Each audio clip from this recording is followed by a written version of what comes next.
Welcome to News Update on Cleveland TV. I am Babarinde Abib.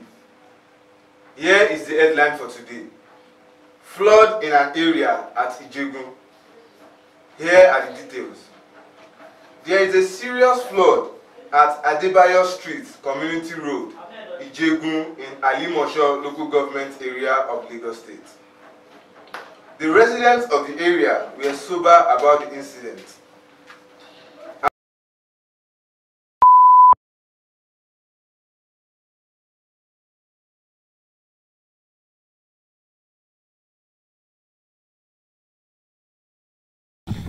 Now we want to ask and interview the people in this community about what they are passing through right now, because the rain that fell overnight caused this flooding. Good morning, sir. Good morning. Please, can you introduce yourself? Okay. I'm Alhaji Oriyomi Olaniyan, the chairman Adebayo Ajibosho Land Organization.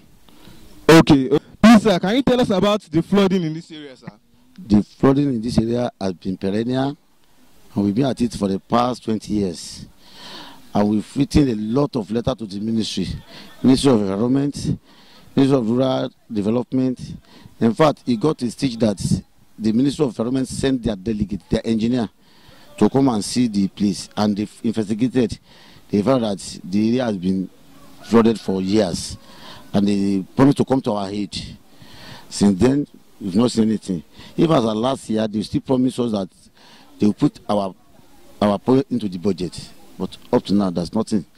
And if you can see what happened tonight was so, in fact, that when the rain started around 1 a.m., before 3 o'clock, people have packed out of the area.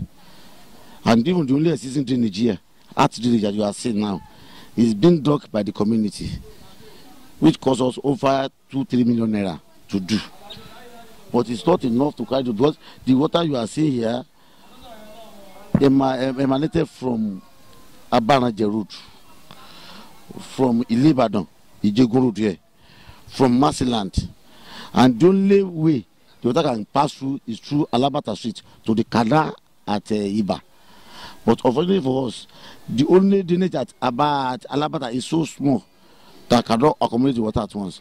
So we need government assistance to come and assist us, at least in giving us a very big drainage. But the water passing through here is water that's passed through three communities, and I can assure you that if in this area we have about 8 pulling booths along this community road. Please, we need the assistance. We want them to come to our aid. In this area, I think we've leveled ourselves on 3 stages.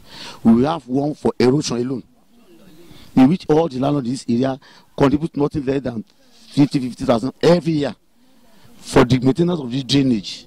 So immediately after the rain, you can even see yourself. We just clear this drainage. If you can see, you just clear this drainage. You can see all these plastic bottles. We packed them yesterday. We packed all these things yesterday. Look at the road. We did everything yesterday. But immediately rainfalls like this, the water will still come back, because all these things come back. They come from other areas, and this is only avenue. This is only channel water can pass through to the canal. Please, we need government assistance. We've trained ourselves for so long.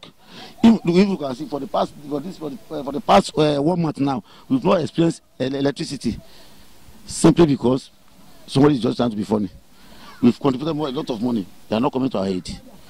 Please, we need government assistance in this area of drainage. At least, rain is about to. This is third rain for the year, and people are part of the area now. I'm out to do it. I'm out to do it. While I know erosion, some of that by. Baby, me know. I don't need to. I don't need erosion. Colon Costa, I want to look at you.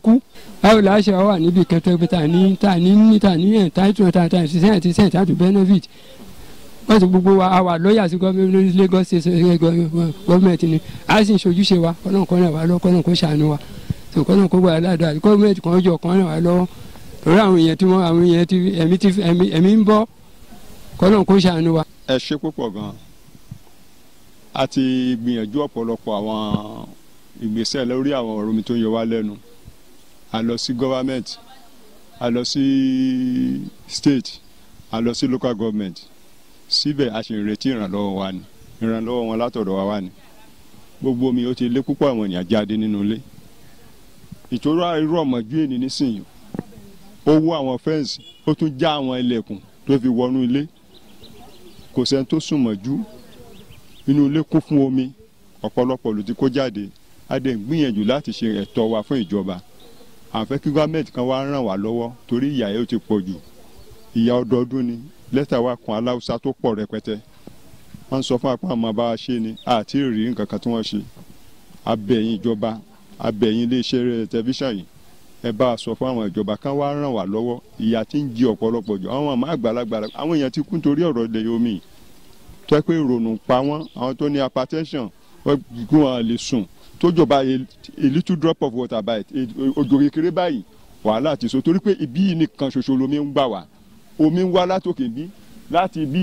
láti ẹgbẹ́ ọ̀tún òsì ibi nìkan ló ń gbà wá láti abánajẹ distance ibi nìkan ni ọ̀nà tán gbà sọ àwọn afẹ́ kan wá ràn án lọ́wọ́ kan wá lakọ́tà fún kan bá lakọ́tà tó lè kànáà wà nítòsí wa ibi tómi lè lọ ṣùgbọ́n àwọn community tó wà ní other side wa wọ́n gbà fún wa kò sí àfi tíjọba bá ràn wá lọ́wọ́ kò ṣe é dáṣe kó wa má di ìjà àdúgbò torí ẹ̀ la ṣe ń pè ìjọba pé kán wá ràn wá lọ́wọ́ kí wọ́n bá wa ṣètò bí omi ó ṣe lọ ní àdúgbò wa ìyà yẹn ti pọ̀ jù fún wa abẹ́yìn ìjọba adẹ̀bẹ̀yìn oníléeṣẹ́ tẹlifíṣàn yìí ẹjọ́ ẹ ràn wá lọ́wọ́ ẹ bá wa connect àwọn ìjọba kán wá ràn wá lọ́wọ́ lórí ọ̀rọ̀ omi tó ń yọ wá lẹ́nu yìí ọ̀pọ̀lọpọ̀ ló ti kó jáde ọ̀pọ̀lọpọ̀ ló ti kú ìsíkò ẹ̀ kó dẹ̀ ṣẹlẹ̀ ó yẹ káwa náà lè benefit lórí ìjọba tá à ń dìbò fún tá à ń ṣàwà láde lórí nínú òjò nínú ẹ̀rùn a máa ń dìbò fún wọn so káwọn náà wá ṣàánú fún wa ká má jẹ́ kí wàhálà wa já sásán ìtorí ẹ̀ la ṣe pè yẹn ẹjọ́ ẹ turo Ọlọ́run ẹjọ́ ẹ ṣàánú fún wa o. This street, I've been wondering about this flood because I'm genuine in this street. I came to this residence to live not quite long, like last 2 months. So me and my wife, I have a single kid. I was even tired of this. I don't know where to go. And when I wanted to collect this area, they were like, it's good because I came here over, then was drying season. I was tired of this residence. Please, government should try to help us about this. Even me and my wife even left me over here and went to his parents' house. My kid, I don't know what's going to my kid. My kid can't go to school. I myself can't go to work. I'm tired of this. Please, government, just try to help us to do something about it. We have been writing letters since all this when I met here. But please, government should help us to do something about this. Thank you, Cleveland TV. Ẹ wá bá wa ṣe ètò tómi yìí o. A ní ìjọba Èkó la wà. Ibi tí ilé bá tí ò yẹ kó dúró kẹ́ ẹ wá sọ fún wọn kó mímọ́ ríbi lọ irú kọ́tà wa yìí àwa gan mọ̀ kó kéré kẹ́ ẹ là kẹ́ ẹ wá ṣe fúnra ara yín báyìí àti dáwódáwó àwa náà ti fẹ́ kú ẹ̀ ń gbóhùn mi báyìí ohun àwọn tó ti kú ti lọ wọ́n ti dáadáa pé ká ṣe kọ́tà àríṣe ẹ tún gbóhùn èmi náà bá hypertension ẹ jọ ẹ wá báyìí láti ẹ máa rí gbé ká máa rí gbé bẹ̀ tọmọtọmọ ká rí bí wá gbé tọmọtọmọ.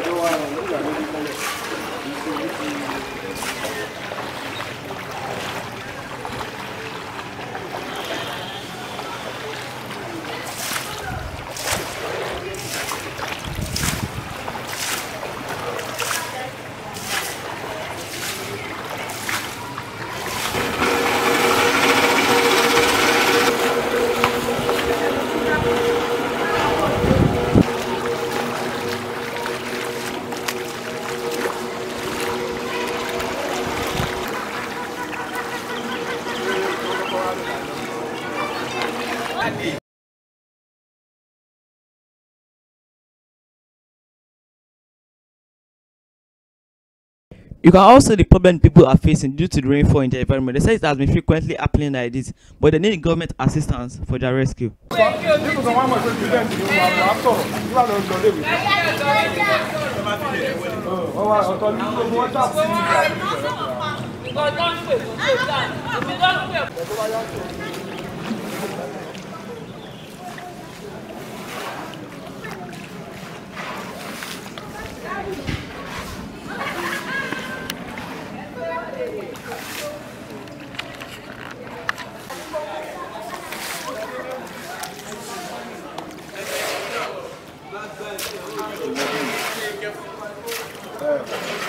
Ẹyọ ọwọ́ ọmọ náà kó jáde fún ọ̀rọ̀ àwọn ọmọ pé yẹ kàkí mo fi lọ́jà.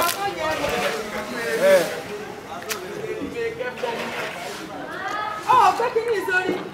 A lè mọ̀ pọ̀ pé. Mo bá rìn nínú omi, o lè mú sọ́rọ̀ pọ̀ lójú àwọn tí ìmọ̀ mú ọ̀rọ̀ tó pẹ́ sẹ̀ mọ́.